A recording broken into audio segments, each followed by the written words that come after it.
Merci d'avoir conduit nos pas en ce lieu.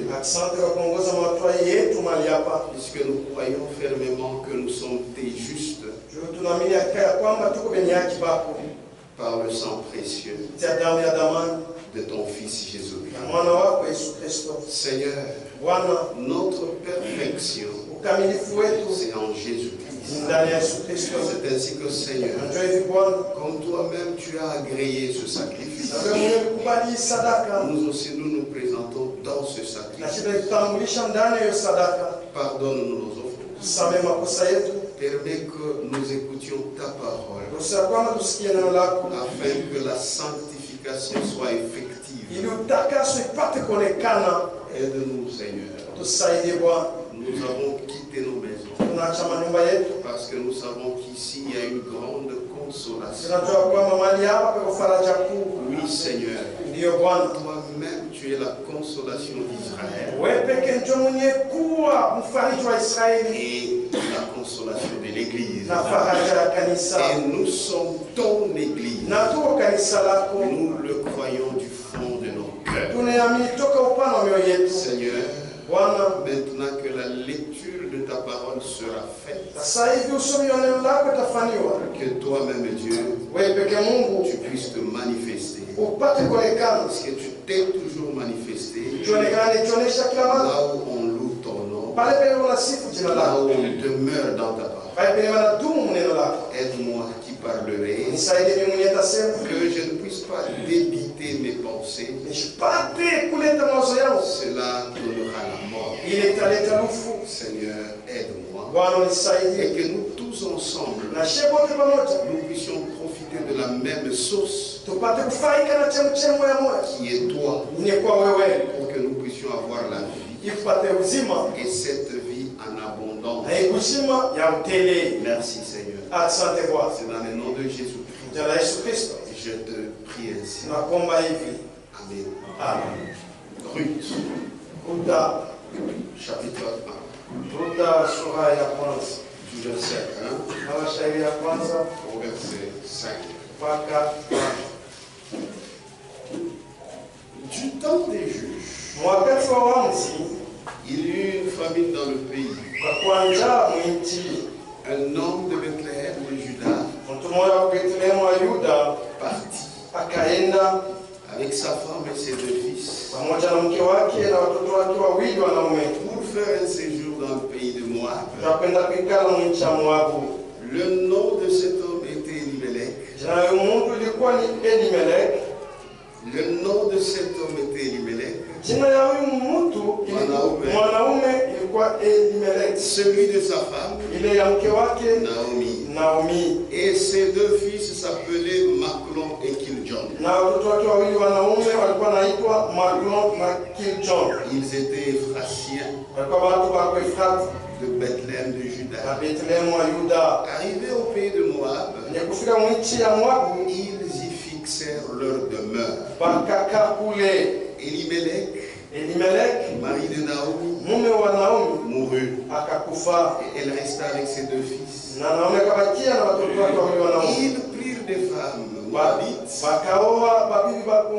dont l'une se nommait Orpa et l'autre Ruth. Et ils habitèrent là environ 10 ans. Machlon et Kiljon moururent aussi tous les 2. Et Naomi resta privée de ses 2 fils et de son mari. Veuillez vous asseoir. Nous continuons avec notre thème.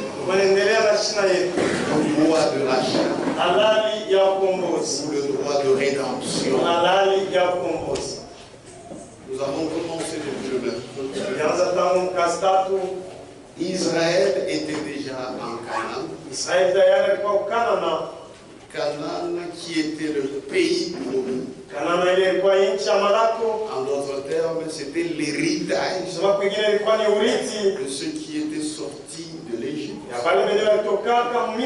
qui étaient passés par le désert. Et ils devaient aller maintenant dans le pays promis.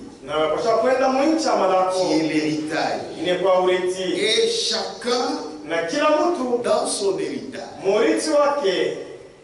Amen. Et avant même qu'il n'arrive dans ce pays, Dieu est ordonné.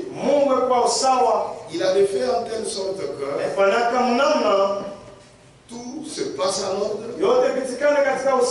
Avant même d'arriver dans le pays, il disait à Josué de pouvoir partager à chacun, que chacun puisse avoir sa portion. Et chacun était dans son héritage, à l'exception de la tribu de Lévi. Lorsque nous lisons dans Josué, chapitre 13, verset 32, telles sont les parts que fit Moïse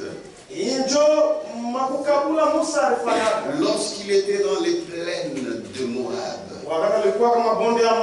de l'autre côté du Jourdain, vis-à-vis de Jéricho, à l'Orient. Moïse ne donna point l'héritage à la tribu de Lévi, l'Éternel, le Dieu d'Israël. Tel fut son héritage, comme il le lui avait dit. Donc Dieu est très ordonné. Déjà quand ils étaient dans le désert, Dieu en avait pensé. Il avait dit à Moïse. Et par la suite, quand Moïse est parti, il réitéra cela à Josué. Et donc quand ils étaient arrivés en Canaan, chaque tribu avait sa part, parce que Dieu est un Dieu de l'ordre. Il n'est pas un Dieu de désordre. Dans Josué chapitre 15, du verset 1er, la part échue par les sorts à la tribu de Juda,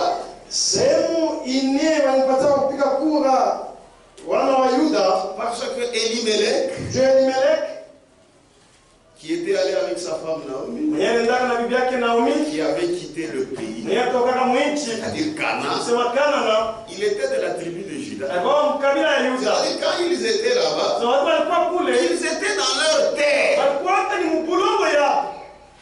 Mais quand la famille est venue, au lieu de rester dans leur terre, ils sont partis. Alors comme ils étaient de la tribu de Juda, ce que nous lisons ici, dans Josué 15, verset 1, la part échue par les sorts à la tribu de fils de Juda, selon leur famille, s'étendait vers la frontière d'Édom, s'étendait vers la frontière d'Édom, jusqu'au désert de Tsin, au midi, à l'extrémité méridionale. Ainsi, leur limite méridionale partait de l'extrémité de la mer Salée, de la langue qui fait face au sud. Donc c'était ça leur partie. C'est là où pourrait se retrouver Elimelech, puisqu'il était de la tribu de Juda. Au verset 12, la limite occidentale était la grande mer. Telles furent de tous les côtés les limites des fils de Juda selon leur famille. Or Elimelech, il était de la tribu de Juda. Donc il avait bel et bien sa portion. Mais lorsque la famine est arrivée, il a quitté son héritage. Et nous devons comprendre Puisque ça s'est déjà passé. Mais cela a été fait pour notre enseignement. Notre héritage, c'est la parole de Dieu. Nous devons rester dans la parole. Quelles que soient les circonstances, n'allez pas loin de la parole. Ne pensez pas que vous allez commencer à résoudre le problème si vous abandonnez la parole. Notre zone de sécurité, c'est la parole. Quand vous quittez la parole, les ennuis vont commencer. C'est la vérité. Canaan était l'héritage de la promesse. Dieu avait promis. Et quand ils étaient entrés, chacun avait sa portion. Le serpent écrasé.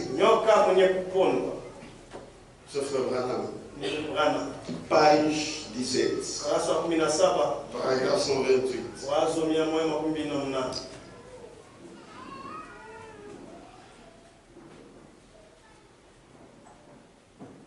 Le serpent écrasé. Page 17. Paragraphe 130. Quand Dieu fit partager le pays par Josué, il fut donné à chaque tribu, à chaque homme, une terre où chaque enfant hériterait de sa possession.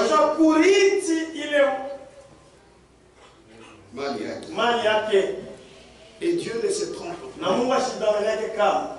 Même ici où nous sommes, chacun a sa possession. Chacun a sa portion.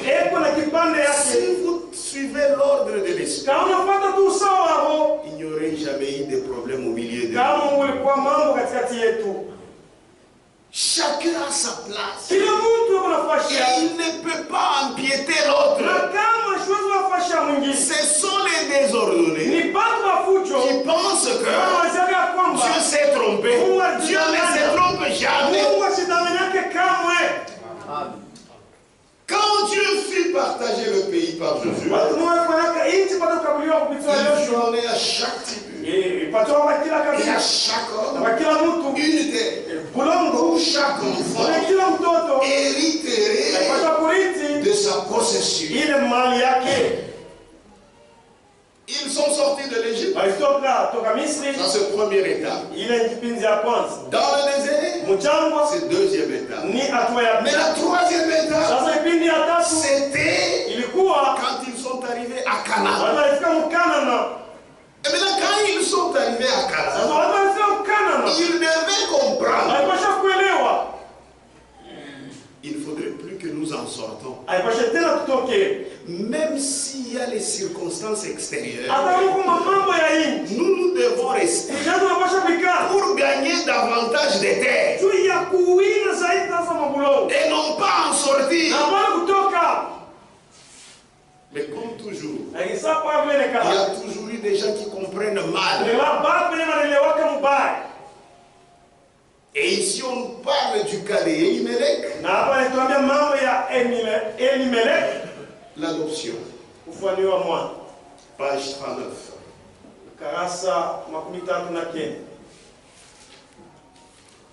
Adoption, page 39. On commence d'abord au paragraphe 35. Si vous remarquez, Israël est sorti de l'Égypte. Et il y a eu 3 étapes à leur voyage. Une étape, c'était de quitter l'Égypte. Là, Dieu était intervenu. L'étape suivante, c'était le désert. Dieu lui-même aussi est intervenu. Et l'étape suivante, c'était Canaan. 39. Avez-vous remarqué? Josué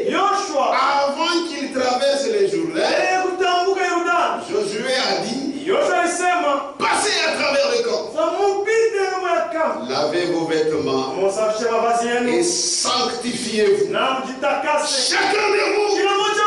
Et qu'aucun homme ne s'approche de sa femme. Car d'ici 3 jours, vous verrez la gloire de Dieu. Voyez, c'est un processus. Se préparer à hériter de la promesse. Quand ils étaient dans la deuxième étape, dans le désert, avant d'entrer dans la troisième étape, qui était Canaan, il ne fallait pas y entrer comme ça. Il fallait se préparer. Puisque Canaan, c'était un héritage. Se préparer à hériter de la promesse. Oh, la promesse pour Israël, c'était la Palestine. C'est-à-dire Canaan. Dieu avait fait à Abraham la promesse du pays qui devait être leur possession pour toujours. Donc il ne fallait pas en sortir. Il fallait y rester. Et il devait demeurer dans ce pays-là pour toujours. Je le bénisse. Mais au lieu de rester pour toujours, ici nous voyons Elimelech qui quitte. Or il devait demeurer dans ce pays pour toujours. Que Dieu vous bénisse. Nous devons demeurer dans notre héritage pour toujours. N'en sortez pas. Et notre héritage, c'est la parole de Dieu. Restez dans la parole. Puisque même pour être né de nous, il faut la semence de la parole. Pour recevoir le Saint-Esprit et être scellé, il faut dans la parole de Dieu. Restez dans la parole. Même pour être enlevé, il faut demeurer dans la parole. Alors que vous serez enlevé. Il faut rester dans la parole. Comme eux, ils devaient rester dans la troisième étape qui était Canaan. Il ne fallait pas perdre les terrains. Au contraire, il fallait gagner d'autres. Mais malheureusement, cette famille ici a quitté. Au lieu d'y rester pour toujours. Mais Elimelech a perdu son héritage. Et même sa femme Naomi, au lieu de lui donner des conseils, chérie, ne partons pas. Cet héritage que nous avons, c'est pour y demeurer pour toujours. Cette famille est venue, ça va passer. Mais elle aussi a suivi son mari. Elle a perdu son mari et ses 2 fils. Maintenant, qui a souffert? C'est elle qui a souffert. C'est pourquoi, frères, sœurs, veillons les uns sur les autres. Puisque si tu veilles sur ton frère, en notre terre, c'est de veiller aussi sur toi-même. Amen. Ils sont sortis. Ça paraissait un petit problème. Ils sont allés là-bas. Et la Bible dit qu'ils ont demeuré là-bas. Mais après quelque temps, je ne sais pas si c'était la maladie. Or, eux, quand ils avaient fui la famille, ils allaient chercher la vie là-bas. Ils sont arrivés là-bas, le mari est décédé. Les 2 fils sont restés. Ils ont épousé. Mais par la suite, les 2 fils là sont aussi décédés. Et à bien lire la la Bible, il n'avait même pas, les femmes là n'avaient même pas eu d'enfants.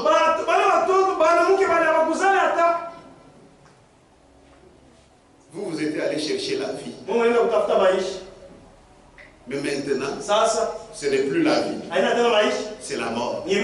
Frère, dans la parole, il y a la vie. Ne sortez jamais de la parole, quelles que soient les circonstances. Même si tu as des problèmes avec tout le monde dans l'église, reste attaché à Dieu et Dieu te bénira. Amen. Pourquoi la petite Bethléem? C'est une prédication du prophète. Page 11. Écoutez comment l'homme de Dieu commente là. Page 11. Nous allons lire les deux paragraphes. Paragraphe 60 et 61. Nous découvrons donc des années plus tard, après que Naomi ait quitté le pays, qu'elle fut allée séjourner chez les Moabites et qu'elle y était traitée si méchamment. Ça c'est Branham. Elle avait rompu la communion avec les restes des croyants pour aller. Donc Branham a pris ça comme type. Le fait qu'elle a quitté Canaan, le pays promis, c'est-à-dire qu'elle a coupé la communion avec le reste des croyants pour aller rétrograde qu'elle était. Puisque si tu quittes la parole, là où tu vas, même si apparemment tu vas aller briller aux yeux de Dieu, tu es rétrograde.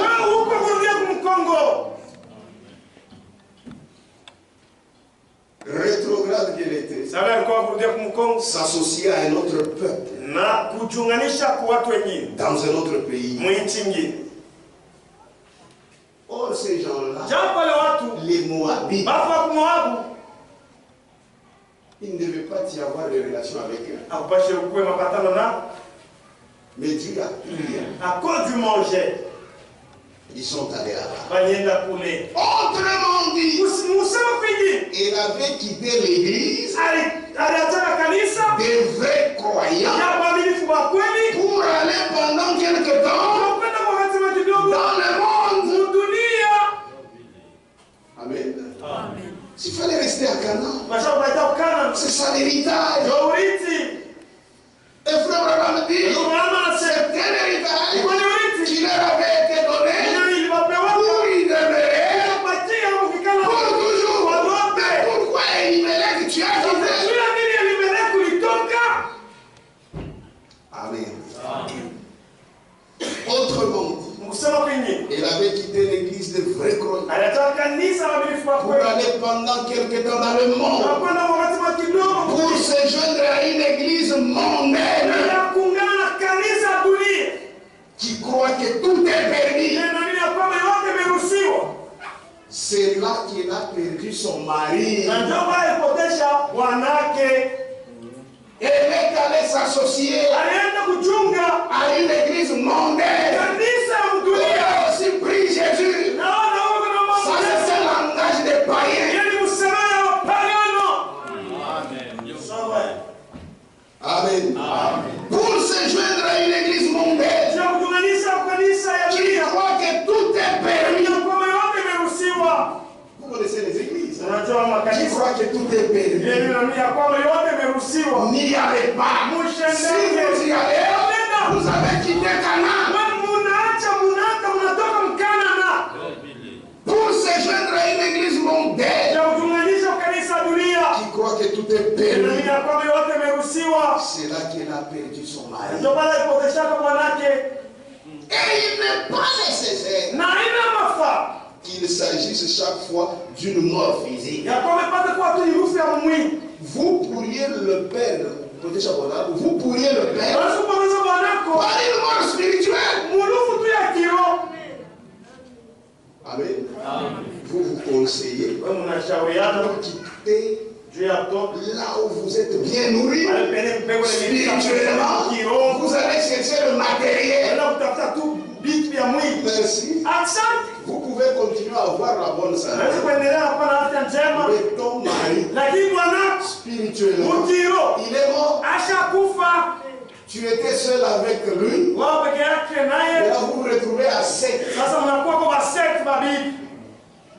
Amen. Ton mari devient insensible. Or là où vous écoutiez la parole de vérité, ton mari était sensible. Il est mort spirituellement. Toi aussi, frère, c'est toi qui as tué ta femme. Elle devient insensible. Pourquoi? Tu ne montres pas du respect envers la parole. J'ai toujours dit, si nos enfants ne respectent plus les hommes de Dieu, c'est vous les parents qui parlaient de mal des serviteurs de Dieu. Même les choses de Dieu, vous n'en avez plus le respect. Ce que nous faisons, nos enfants observent. Si vous avez du respect envers les serviteurs de Dieu, même vos enfants en auront. C'est la même chose. Si toi, le mari, tu n'as pas du respect envers la parole, ta femme va t'imiter. Si tu te dis que tu es chef, tu es un chef irrévérencieux. Il y a des gens comme ça qui parlent de n'importe sur les choses saintes. Ils sont déjà morts. Il y a des gens morts, mais ils marchent encore. Ils sont déjà morts. Comment tu peux te mettre avec ta femme et tes enfants sont là? Vous parlez de la faiblesse d'un frère. Même tes enfants sont là. Mais tu les ensorcelles. D'abord, il n'est pas permis de parler de la faiblesse d'un frère. Même toi-même. Mais tu en parles avec ta femme. Et puis tes enfants sont là. C'est comme si toi tu n'en as pas. Même à la femme que tu parles, elle connaît tes faiblesses. Toi aussi, sœur, à ton mari, quand tu lui parles, lui aussi connaît tes faiblesses. Pour la fois, tout vous me faites encore. Que Dieu vous bénisse. Frère, veillez les uns sur les autres. Pas seulement chez les autres. Non. Commencez d'abord chez vous. Balayez d'abord votre propre parcelle. Avant de regarder chez les autres. Amen. Et il n'est pas nécessaire qu'il s'agisse chaque fois d'une mort physique. Vous pourriez le perdre par une mort spirituelle ou perdre votre épouse ainsi. Tu avais une bonne femme, puisque tu demeurais dans la parole. Même chez toi, c'était le respect de la parole, le respect des enfants de Dieu, le respect des hommes de Dieu. Mais un jour, l'orgueil est entré en toi. Tu as remarqué que tu es plus élancé que le pasteur. Tu as remarqué que tu deviens plus fort. L'orgueil est entré. Tu vas mourir. Tu peux être déjà mort, mais tu ne le sais pas. Amen. C'est la vérité. Il n'est pas nécessaire qu'il s'agisse chaque fois d'une mort physique. Vous pourriez le perdre par une mort spirituelle. Vous perdrez votre épouse ainsi. Maintenant, vous commencez maintenant à déplorer les mauvaises œuvres. Ma femme n'était pas comme ça. Mon mariage n'était pas comme ça. C'est le respect envers la parole. Parce que c'est dans la parole qu'il y a la vie. Vous feriez mieux de rester sur un bon terrain. Amen. Vous feriez mieux de rester là où vous savez que vous êtes couvert par le sang. Là où il y a la parole de Dieu. Dieu vous couvre. Il vous couvre de son sang. Vous feriez mieux de rester là où vous savez que vous êtes couvert par le sang. Peu importe l'apparence des autres, leur grandeur, les belles flèches qu'ils ont sur leurs aiguilles, ou le timbre des grandes cloches. Oh non, je quitte. Même là-bas on prie Jésus. Regarde, ils ont une grande église. Frère Branham me dit, c'est faux. Tu vas mourir. Vous feriez mieux de rester là où le sang couvre les péchés des gens. Alléluia. Amen. Sans quoi vous pourriez vous perdre l'un l'autre. Et par-dessus tout, vous pourriez perdre le Seigneur Jésus et être exclu. Jésus, vous pouvez le perdre. Frère, sérieux. Frère, ta vie de légèreté ne peut jamais arrêter Dieu. Frère, je vous dis la vérité. L'enlèvement va se passer. Ce n'est pas parce que toi tu es fatigué qu'il n'y aura plus d'enlèvement. L'enlèvement est là. Et la vraie église de Jésus-Christ s'en ira dans l'enlèvement.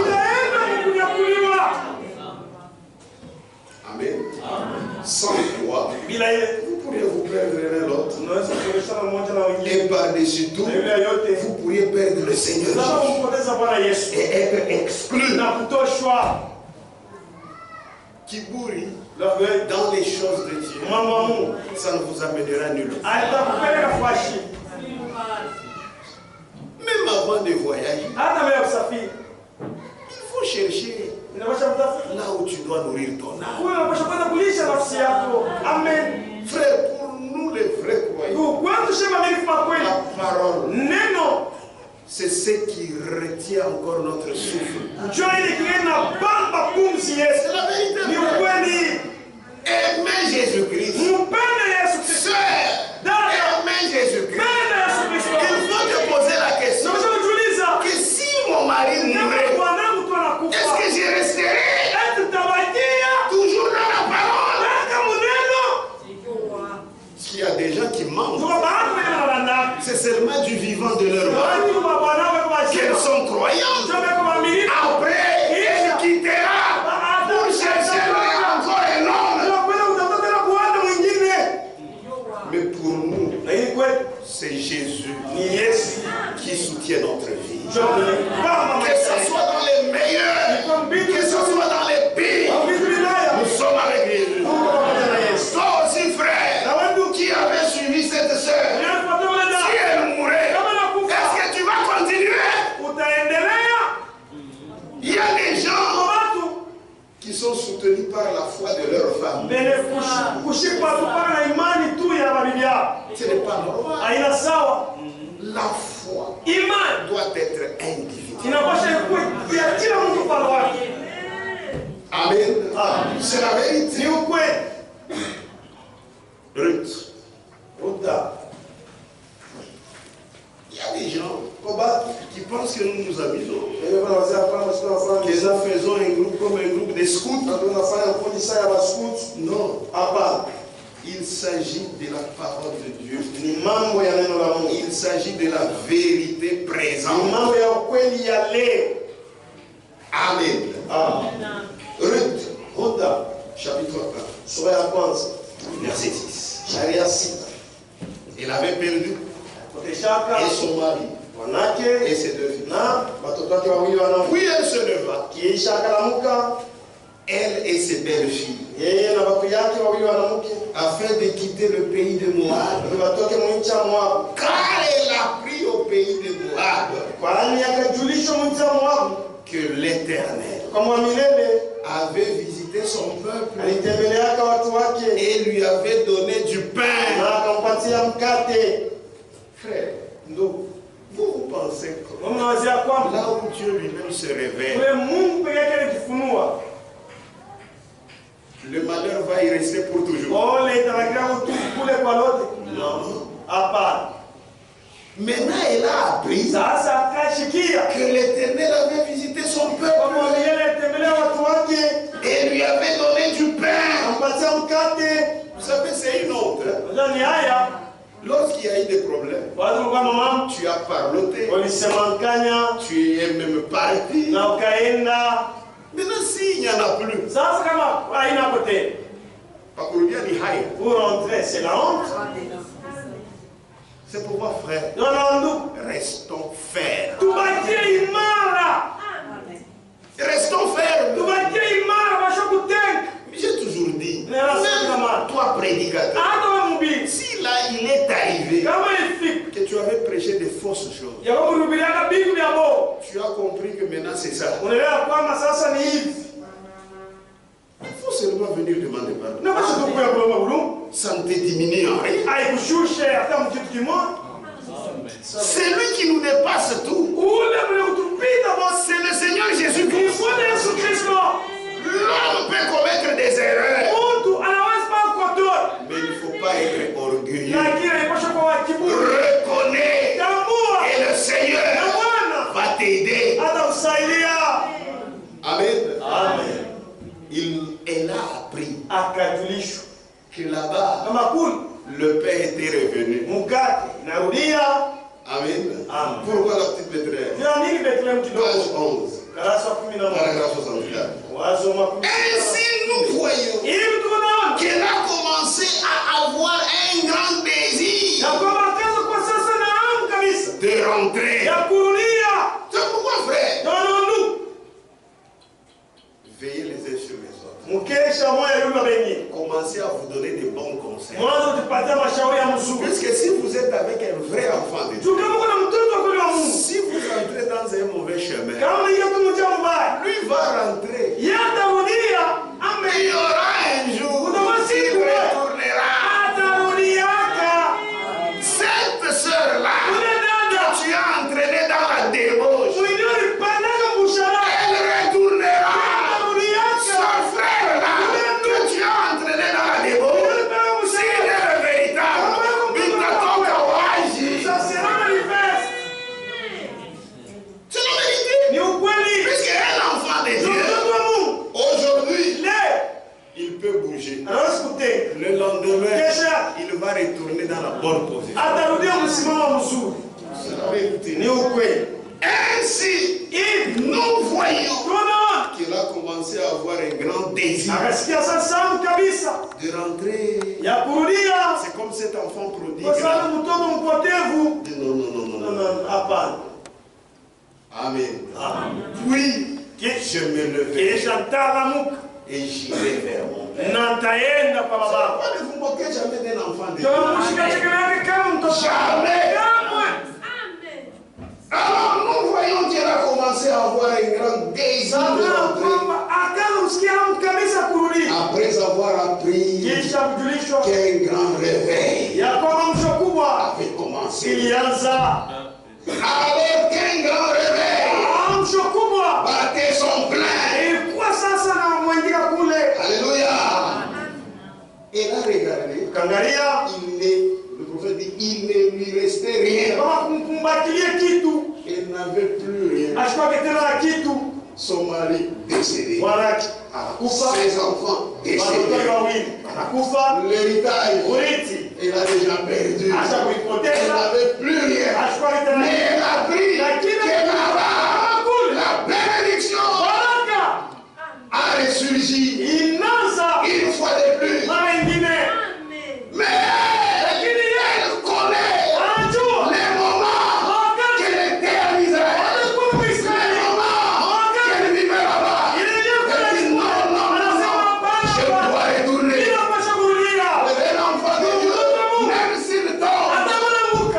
commente pas.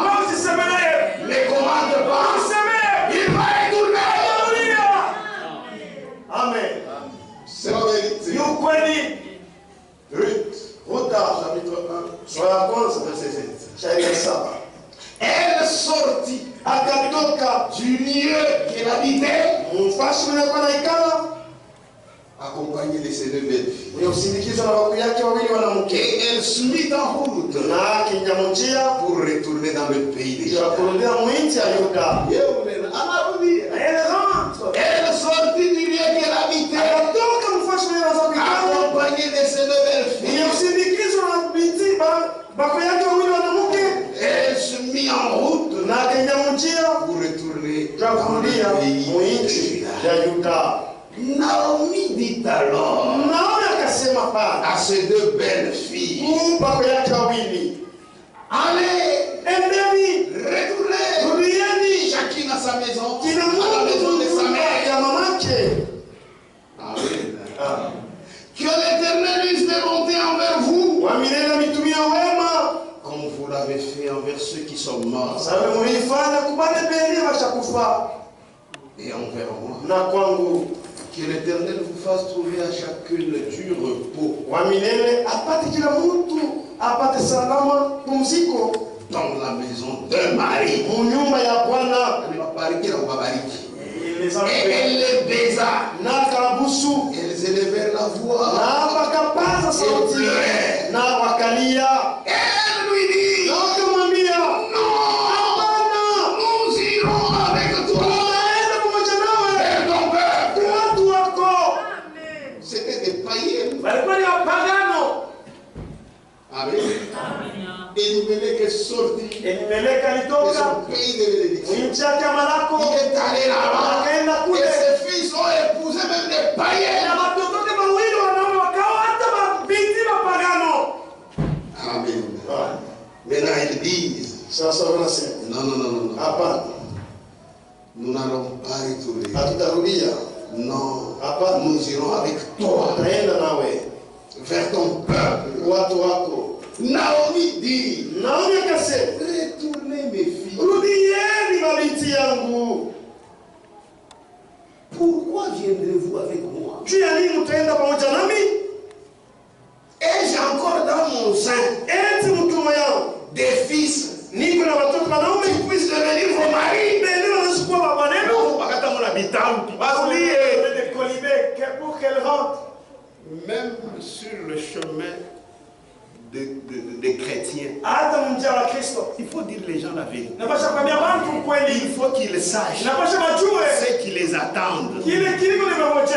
Dans l'invasion des États-Unis, le prophète dit, si vous voyez beaucoup de gens, nous avons cru, c'est parce qu'il leur a mal présenté ce chemin. Ils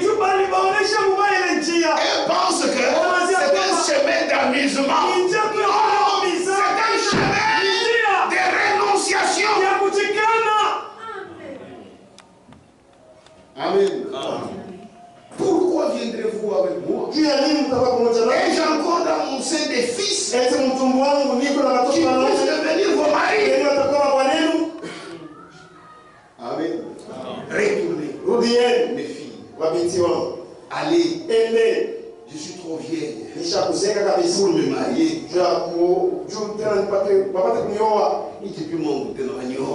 Comment on peut me marier? Et quand je dirai, j'ai de l'espérance. Comme cette nuit même, quand cette même nuit, je serai avec un mari et que j'enfanterai des fils, attendriez-vous pour cela qu'ils eussent grandi?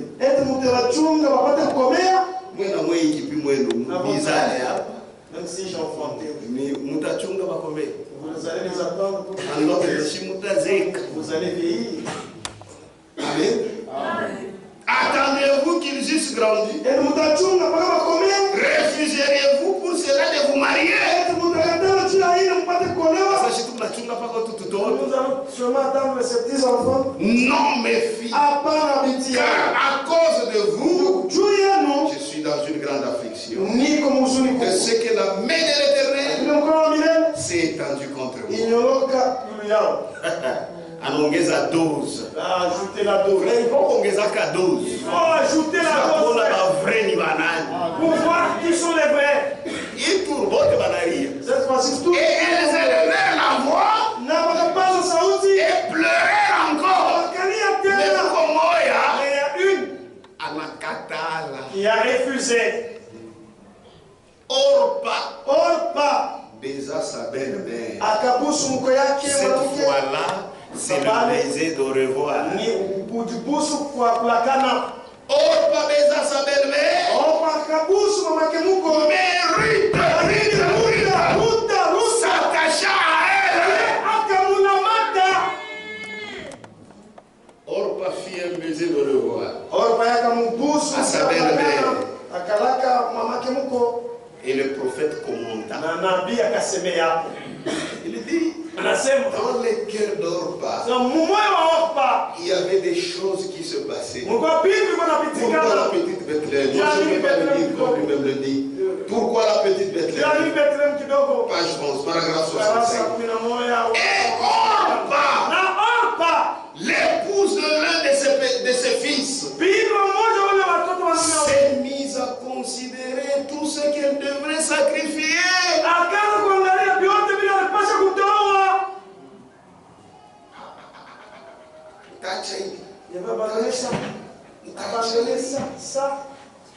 Et Orpa, l'épouse de l'un des fils, s'est mise à considérer tout ce qu'elle devrait sacrifier. Le frère Branham dit, elle représentait l'église moderne. Amen. Si je vais là-bas, je devrais me séparer de mes danses. Même t'achana ma danse.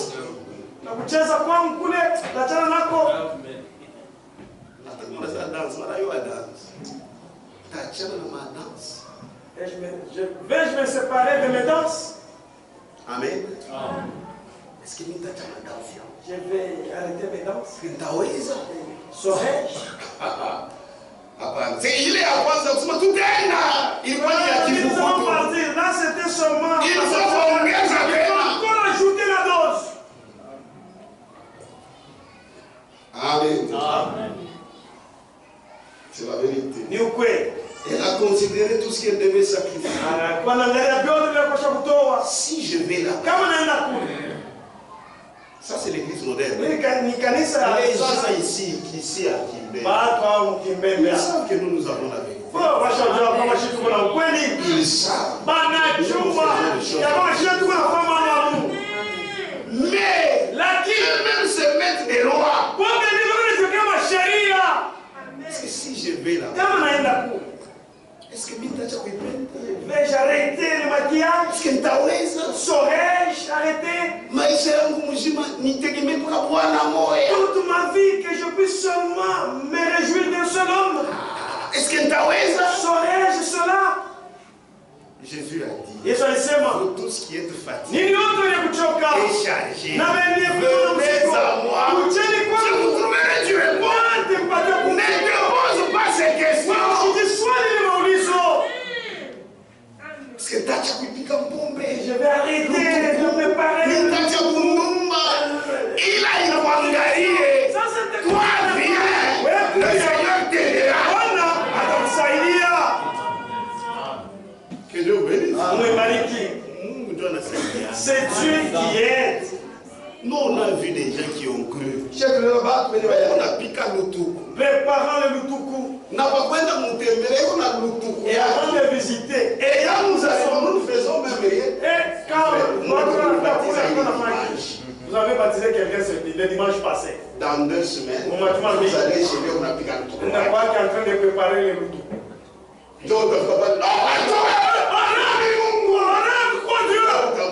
Quand tu vas le nourrir,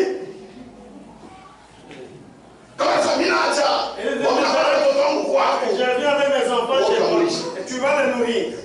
Frère, nous prêchons la vraie parole. Pourquoi on a des vrais résultats? Nous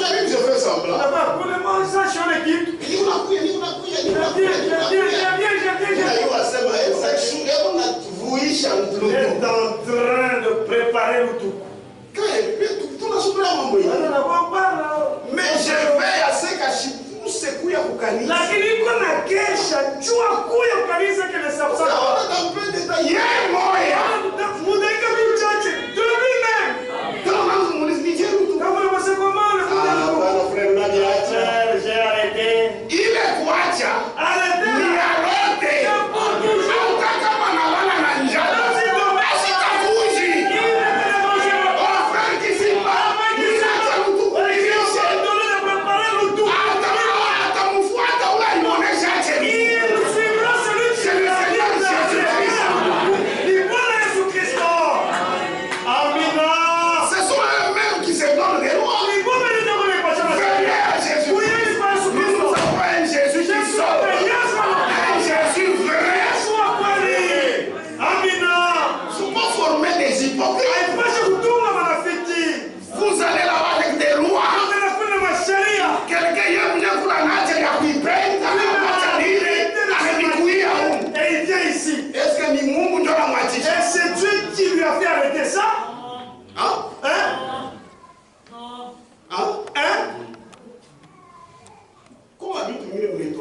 il y a certaines choses que je vais laisser.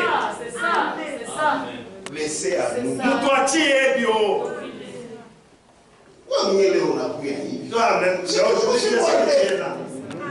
C'était supporté. J'ai mis quoi vous m'aimez. C'est ça, c'est la vérité. J'ai dit au frère, il faut voir. Le travail.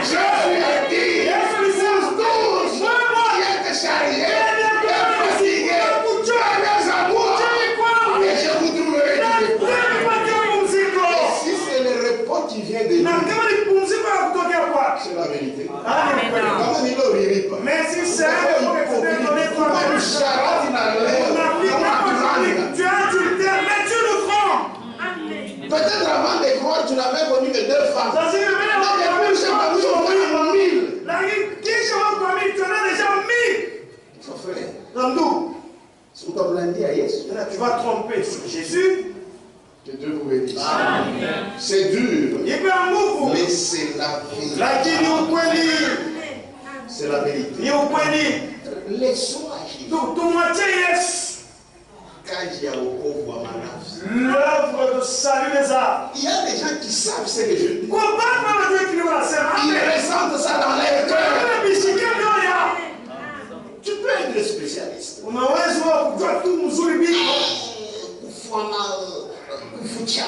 Se cacher. Et les gens te voient se disent mais ton Dieu, tu sais, si à je ne suis pas encore arrivé. C'est la vérité. C'est la vérité. Laissez agir. Même si dans le quartier, on a un moyen terrible. Si je vais à l'église, il va nous faire honte. Non. Là, tu as fauté. Vous voulez te croire. Tu verras. Jésus fait toujours de grandes choses. Que Dieu vous bénisse. Et quand il fait quelque chose, ce n'est pas seulement toi qui diras Amen. Même les païens diront Amen. Que c'est Dieu. Il est véritable. Que Dieu vous bénisse. Et là, il a suivi le mouvement. Oui, mon ami. Moi aussi.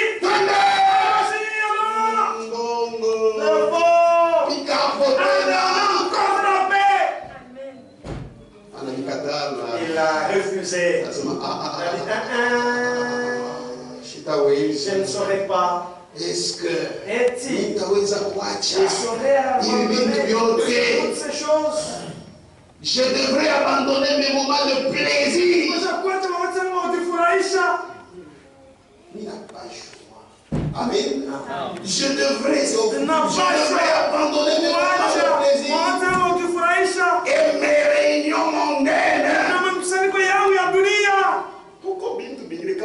Il y a certaines choses lorsque vous croyez, tu n'iras plus jamais. C'est ça le message, c'est ça les affaires de Dieu. Il y a certaines choses lorsque vous croyez, tu c'est pas toi qui te feras réussir. Moi j'ai toujours dit, en état tout pas comme femme j'ai cru. Il y a mis trop jeune. Qui a ça? Avant même d'avoir mon diplôme. Mais n'a pas ta diplôme. Frère, j'aimais le foot. Le football. Le foot. Et puis, tellement que je lisais beaucoup. Vous savez quoi, la somme sana? Dites-moi dans la Bible. Où est-ce qu'on a mentionné le foot? Nulle part. Musique mondaine, c'est mon Bible. Musique qui tourne à mon donné à Ouyo. Dites-moi, montrez-moi mon Bible. Là, je vais arrêter. Michel, naturellement, je ne suis pas frère,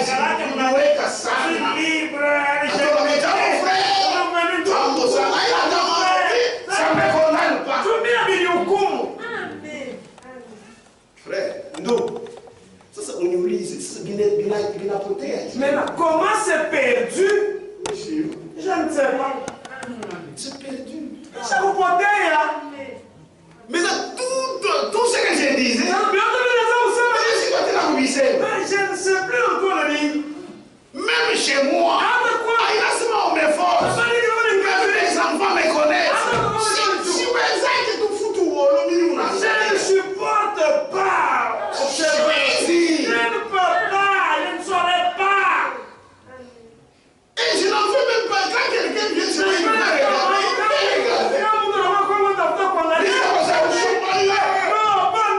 Moi, c'est sorti.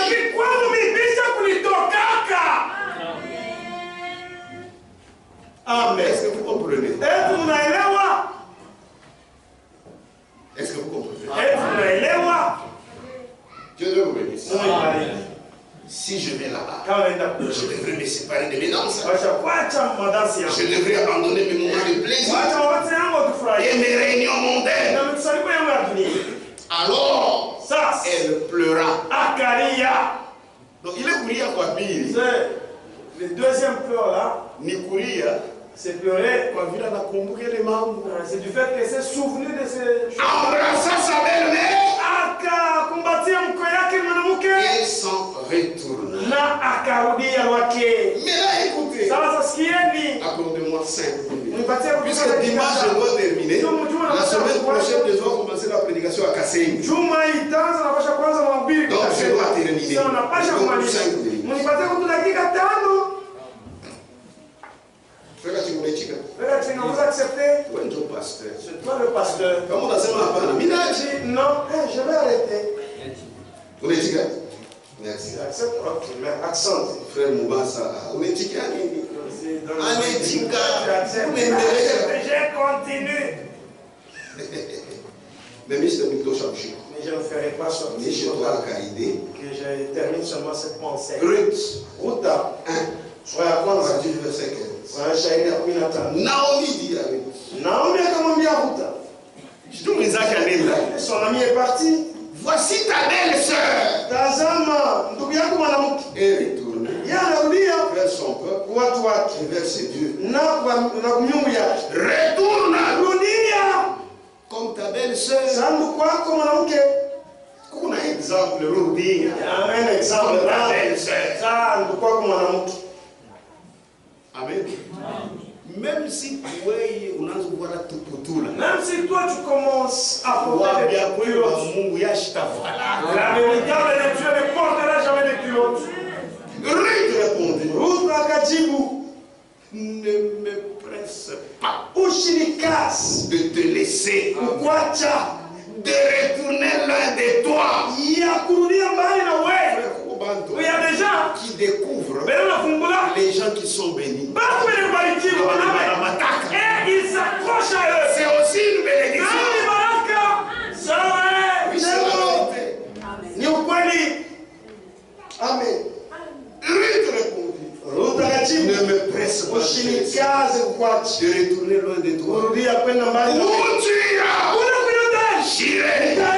Où tu demeures, je demeurerai.